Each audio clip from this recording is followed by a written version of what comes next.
ইহুদিরা বলে এমন প্রশ্ন জানা আছে এগুলোর কিছুই মোহাম্মদ জানে না। ইহুদিরা এসে হাজির, মোহাম্মদ আমরা কালিমা পড়ে মুসলমান হব, আল্লাহ রাসূল তো মহা খুশি, তাই আসো, তবে শর্ত আছে। কি শর্ত?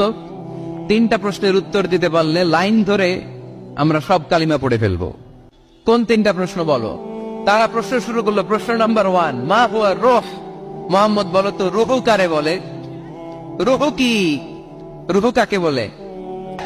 আমাদেরকে একলা ফেলে যখন রূহ চলে যায় দেয় কোনো নাড়াচাড়া নাই। ইহুদিরা বলল প্রথম প্রশ্ন রূহ কারে বলে বলো।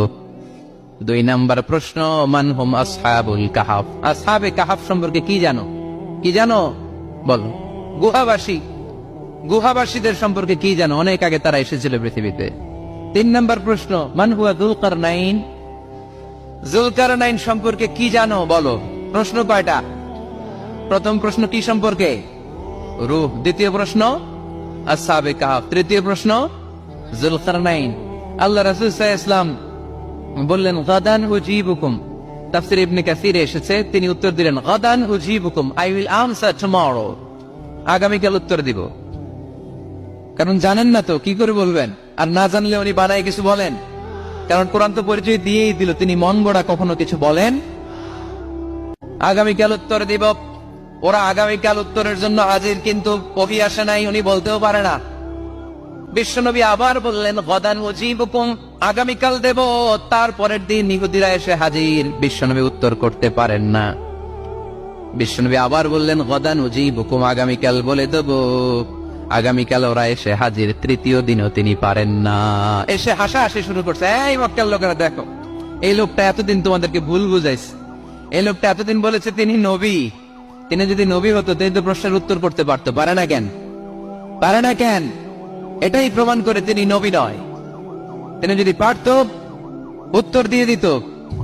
আপনারা এদিকে তাকান কেন? ডানে কি অ্যাম্বুলেন্স যাচ্ছে, তো আপনাদের কি হয়েছে? আপনারা এদিকে তাকান। তিনি যদি জানতেন তাহলে তো উত্তর দিতেন, পারেন না কেন? 3 দিন 4 দিন, আহা, নবীও লজ্জায় অসহায়, উত্তর দিতে পারেন না। টানা 15 দিন, টানা কয়দিন ওহী আসে নাই, নবী উত্তরও দিতে পারে না। আল্লাহ রাসূল সাল্লাল্লাহু আলাইহি ওয়াসাল্লামের জন্য এত বিব্রতকর পরিস্থিতি আর কখনো ছিল না। তিনি বারবার বলতেছেন কালকে বলবো, কিন্তু উত্তর আসে না। এর কারণ নবী ইনশাআল্লাহ বলে নাই। কি বলে নাই? নবীর মাধ্যমে, আমার পেয়ারা নবীর মাধ্যমে আমাদেরকে শিখানোর জন্য আল্লাহ 15 দিন ওহী নাজিল বন্ধ করলেন। চিল্লায় বলেন কয়দিন? এরপর আল্লাহ কোরআনের আয়াত নাজিল করলেন ওয়ালা তাকুলান্না লিশাইইন ইন্নী ফাইলুন যালিকা গাদা ইল্লা আইয়াশা আল্লাহ। নবী গো, ভবিষ্যতের কোন কাজের ব্যাপারে যদি কাউকে ওয়াদা দেন, ওয়াদা দেওয়ার আগে অবশ্যই ইনশাআল্লাহ বলে দিয়েন। নবীর মাধ্যমে আমরা শিখে গেলাম না? এবার আল্লাহ 3টা প্রশ্নের উত্তর জানাই দিলেন। ইয়াসআলুনাকা আনির রূহ قل الروح من أمر ربي وما أوتيتم من العلم إلا قليلا। দ্বিতীয় উত্তর জানিয়ে দিলেন আম হাসিবতা আন্না আসহাবাল কাহফি ওয়ার রাকিব কানু মিন আয়াতিনা আজাবা। 3 নাম্বার প্রশ্নের উত্তর আল্লাহ সূরা কাহফে জানিয়ে দিলেন ইয়াসআলুনাকা আন যিল কারনাইন قل سأتلو عليكم منه ذكرا। আল্লাহু আকবার। এবার নবী দাঁড়িয়ে গেলেন, বললেন কার কার উত্তর লাগবে আসো। রূহ হলো আল্লাহর আদেশ, আল্লাহর আদেশে ঢুকে আর আল্লাহর আদেশে বের হয়।